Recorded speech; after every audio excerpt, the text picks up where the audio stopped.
오신학교 오종현입니다. 블로그를 쓰면서 이 누락, 내 게시글이 노출이 안 돼. 요런 경우 생각보다 많이 있습니다. 이런 경우 우리는 어떻게 해야 될까요? 누락 안 시키고 블로그 글 쓰는 방법 지금부터 알아보도록 하겠습니다. 일단 저에게 누락의 원인이 뭐냐? 라고 묻는다면 크게는 이 세 가지를 이야기할 수 있을 것 같아요. 첫 번째는 블로그를 잘못 운영하고 있기 때문에, 두 번째는 포스팅하는 환경이 일반인과 다른 뭔가 어뷰징성 외부 환경 때문에, 세 번째는 본문의 질이 낮아서인데요. 저는 지금 본문의 질에 대해서 집중을 하고 있기 때문에 여기에 대해서 한번 말씀을 드려 볼게요. 블로그 본문의 질을 어떻게 하면 안 낮추고 잘 쓸 수 있을까? 질 낮은 블로그 글의 특징을 이야기해 보면, 블로그 운영 주제가 너무 다른 거예요. 이렇게 되면 어제는 맛집 썼다가, 오늘은 IT 리뷰했다가, 내일은 마케팅 글 썼다가, 그 다음 날은 자격증 글 썼다가, 이렇게 너무 운영 주제가 다르다. 이럴 때는 질이 낮은 블로그일 수밖에 없습니다. 두 번째는요, 새로운 글이 아닌 유사한 글을 쓰는 거. 제가 앞에 강의에서도 종종 말씀을 드렸지만 네이버는 새로운 글을 좋아합니다. 여기서 포인트는 똑같은 글만 잡아내는 게 아니라 유사한 글도 잡아내고, 그 유사도는 네이버의 인공지능 알고리즘에 의해서 유사문서 알고리즘이 잡아내고 있다. 그래서 내 글이 노출이 안 된다 라고 하는 것은, 혹시 내가 쓴 글이 이미 네이버 검색에 반영된 글과 비슷하지 않을까? 세 번째는 홍보성 이미지입니다. 가격, 할인, 연락처 등등등등 이미지 본연의 역할을 넘어선 이미지들, 요런 이미지들 문제가 많을 가능성이 있고요. 다섯 번째, 어디서 규칙을 배웠어. 그래서 본문에 키워드를 많이 넣는다거나, 아니면 문장이 너무 부자연스러워. 왜냐하면 노출이 잘 되게 하기 위해서 인위적으로 키워드를 넣다 보니까 본문이 이상해졌어. 이런 경우 많이 있거든요. 이런 경우 역시 누락이 될 수 있습니다. 그리고 최근에 많은 분들이 관심 있어 하는 번역, 인공지능이 작성한 글, 이런 글들 노출이 안 될 가능성이 매우 큽니다. 어떤 분은 영어를 일본어로 번역하고 일본어를 한국말로 번역하면 굉장히 자연스럽다. 혹은 인공지능 서비스를 가지고 글을 쓴다. 이런 분들 있으시죠. 제가 이전 영상에서도 말씀을 드렸지만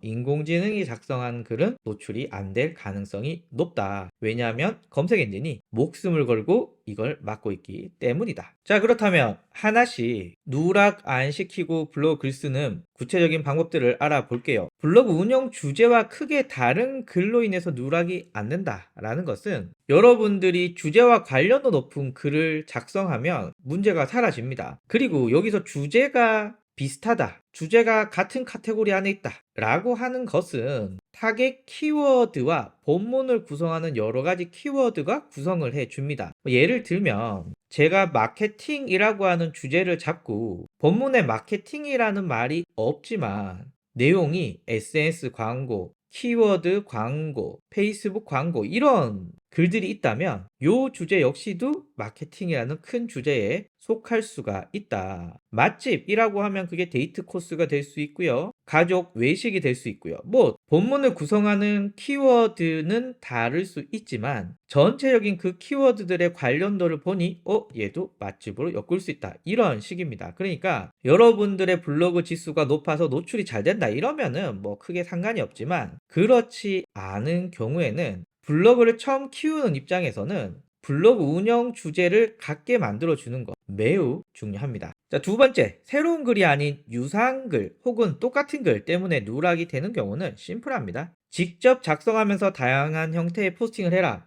이게 너무 교과서적인 이야기일 수도 있지만 내가 이 아이템에 대해서 이해도가 높다면 충분히 이렇게 할 수 있습니다. 그러나 제가 말씀을 드렸다시피 나는 이 글에 대한 이해도가 높지 않은데 라고 한다면은 남의 글을 참고해서 작성해라 라는 말씀을 드렸고요. 이미 이전 영상을 통해서도 관련 내용을 말씀을 드렸습니다. 여기서 핵심은 남이 사용하던 타겟 키워드 그리고 스토리의 구조를 그대로 따라가지만 다른 언어, 다른 문장, 다른 단어로 타겟 키워드를 제외하고 다 바꿔서 작성해라. 그러면은 너는 다양한 형태의 포스팅을 할 수 있다 라고 말씀을 드렸고요. 초반에는 좀 시간이 걸릴지 모르겠지만 여러분들이 익숙해지면 금방금방 작성을 할 수 있다 라는 이야기까지 드렸습니다. 자, 그리고 이미지가 문제이다 라고 할 때 보통 걸리는 문제는 가격, 할인, 연락처 요런 게 문제일 가능성이 높거든요. 그래서 여러분들이 직접 찍은 혹은 직접 제작한 이미지를 사용하는 것은 기본이고요. 그리고 이미지가 본문의 역할을 대신하는 건 안 된다고 생각합니다. 뭐 예를 들면 이미지의 본연의 역할이 아니라 가격을 알려준다거나 할인을 한다거나 혹은 연락처를 지속적으로 알려주고 있다. 요거 문제가 있다고 생각이 듭니다. 그래서 이미지는 이미지 역할에 충실하게 만든 것을 추천드립니다. 그리고 본문의 인위적인 작업을 막기 위해서는 제가 말씀드린 요 굉장히 러프하고 그러나 필요한 부분만 넣은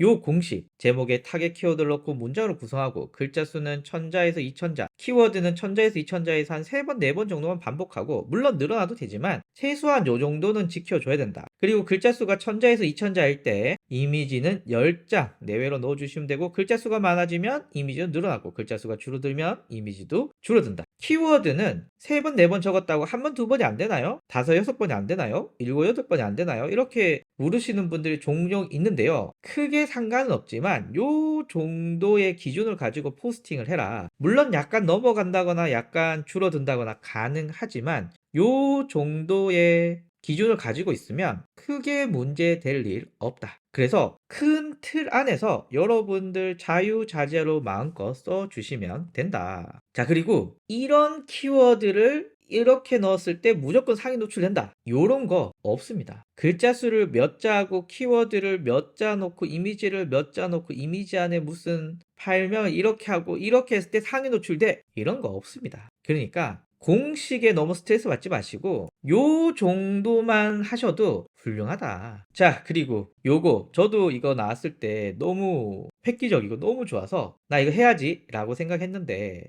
지금은 생각이 많이 달라졌습니다. 제가 또 테스트를 해보니까 최근에 돌고 있는 인공지능이 쓴 글들이 노출이 잘 안 되더라고요. 그래서 약간 번거롭긴 하지만 여러분들이 직접 작성한 글을 강력하게 추천을 드립니다. 그래서 여러분들 지금 제가 화면에 보여드리는 요 5가지만 조심하시고 운영하시면은 크게 누락될 일 없습니다. 물론 누락이 안 된다는 것은 상위 노출이 된다라는 말뜻과는 다르죠. 그래서 질 좋은 글을 쓰면서 동시에 블로그 지수에 맞는 키워드를 선택해서 작성하셔야 된다라는 말씀 드립니다. 감사합니다.